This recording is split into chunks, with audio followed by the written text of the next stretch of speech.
અમદાવાદથી સમાચાર મહાનગરપાલિકામાં આસિસ્ટન્ટ મેનેજરની ભરતી માટેની પરીક્ષા વર્ગ 3ની જગ્યા માટે 2 મહિના પહેલા જાહેરાત થઈ હતી, જેની પરીક્ષા આજે લેવામાં આવી રહી છે। અમદાવાદમાં ગુજરાત યુનિવર્સિટી કેમ્પસમાં અને એલડી એન્જિનિયરિંગ કોલેજમાં પરીક્ષા કેન્દ્રો રાખવામાં આવ્યા છે।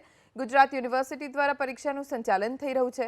અલગ અલગ જિલ્લાઓમાંથી ઉમેદવારો પરીક્ષા આપવા માટે પહોંચ્યા। ઉમેદવારોનું કહેવું છે કે કોઈ કોર્પોરેશન કે સરકારી વિભાગમાં કાયમી મેનેજર લેવલના પદ માટે ભાગ્યે જ ભરતી આવતી હોય છે। લાંબા સમય પછી એમબીએ ઉમેદવારો માટે સરકારી નોકરીની તક છે, જેથી તેઓ પોતાનું નસીબ અજમાવી રહ્યા છે। કુલ 42 જગ્યા માટે આ પરીક્ષા લેવામાં આવી રહી છે।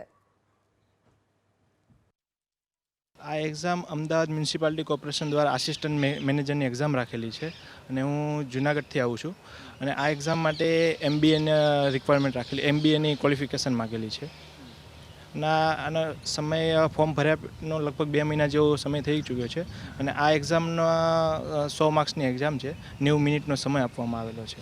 અને બેઝિકલી ગવર્મેન્ટ જે બોડી હોય છે એએમસી છે કે ગુજરાત ગવર્મેન્ટ, એમાં એમબીએ રિલેટેડ પોસ્ટ ઓછી આવતી હોય છે। આજે જે એક્ઝામ છે આસિસ્ટન્ટ મેનેજરની છે અને મેનેજમેન્ટના સ્ટુડન્ટ્સ માટે કહીએ તો બેઝિકલી આવી ઓપોર્ચ્યુનિટી બહુ ઓછી છે અને જે એએમસી આપી છે અમને સારું લાગ્યું છે। અમે તૈયારી કરતા હોઈએ છીએ અને આજે આવ્યા છીએ। હવે જોઈએ આજનું એક્ઝામ કેવી જાય છે।